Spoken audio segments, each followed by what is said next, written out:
Eksepsi kompetensi absolut, permohonan pemohon keliru memasuki materi pokok perkara.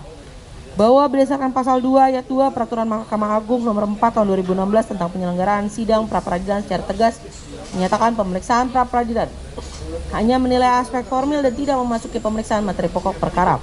Bahwa dalil-dalil pemohon dalam angka 17 sampai dengan angka 24 murni berisikan analisis material mengenai unsur-unsur pasal 32 ayat 1 Undang-Undang nomor 11 tahun 2008 tentang informasi dan transaksi elektronik, mengenai perbuatan mengubah, menambah, atau merusak informasi elektronik milik orang lain. Perdebatan pemohon mengenai apakah perbuatan tersebut harus berupa tindakan fisik seperti mencuri hard disk atau peretasan cyber, serta pembuktian ada tindakan niat jahat menurut turut termohon adalah murni ranah pembuktian material.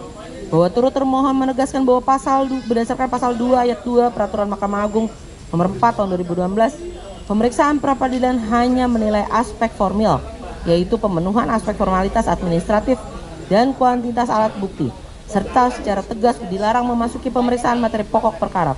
Dalil pemohon yang memperdebatkan interpretasi frasa dengan cara apapun dalam Undang-Undang Informasi dan Transaksi Elektronik adalah materi pembelaan atau pledoi yang merupakan kompetensi absolut majelis hakim sidang perkara pidana pokok dan bukan objek pra-peradilan. Dengan demikian dalil pemohon tidak beralasan menurut hukum dan oleh karenanya harus ditolak. Kedua, bahwa pemohon dalam petitum permohonannya menuntut pembatalan 3 surat perintah penyidikan Sprindik tahun 2025 dan 2026 serta surat ketetapan tersangka nomor S/S/1899 di Treskrimum tertanggal 7 November 2025.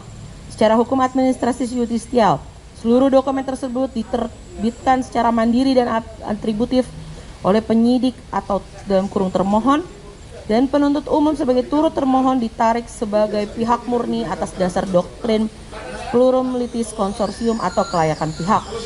Bahwa berdasarkan pasal 77 huruf A Undang-Undang nomor 8 tahun 1981 tentang hukum acara pidana, junto putusan Mahkamah Agung Republik Indonesia nomor 21 tahun 2014, lembaga pra-peradilan berfungsi menguji keabsahan tindakan paksa yang dilakukan oleh instansi yang menerbitkan dokumen tersebut.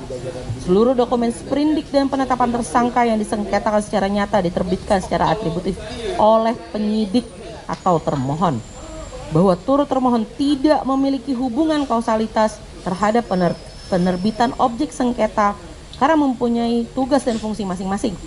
Berdasarkan asas diferensiasi fungsional, menuntut turut termohon untuk ikut bertanggung jawab membatalkan sprindik dan status tersangka adalah sebuah kekeliruan subjek hukum yang nyata. Bahwa menarik turut termohon sebagai pihak yang dituntut untuk membatalkan sprindik dan status tersangka adalah salah alamat karena turut termohon tidak memiliki wewenang eksekutif sektoral untuk membatalkan produk hukum milik termohon. Dengan demikian, dalil pemohon tidak beralasan menurut hukum dan oleh karenanya harus dinyatakan ditolak. Bahwa perkara pokok atas nama tersangka Dr. KRMT Roy Suryono Todiprojo telah resmi dilimpahkan oleh turut termohon ke Pengadilan Negeri Jakarta Timur pada tanggal 23 Juni 2026 dan telah diterima resmi oleh pengadilan. Berdasarkan rezim Undang-Undang nomor 8 tahun 1000. Download Tribun X sekarang. Menghadirkan lokal menjadi Indonesia.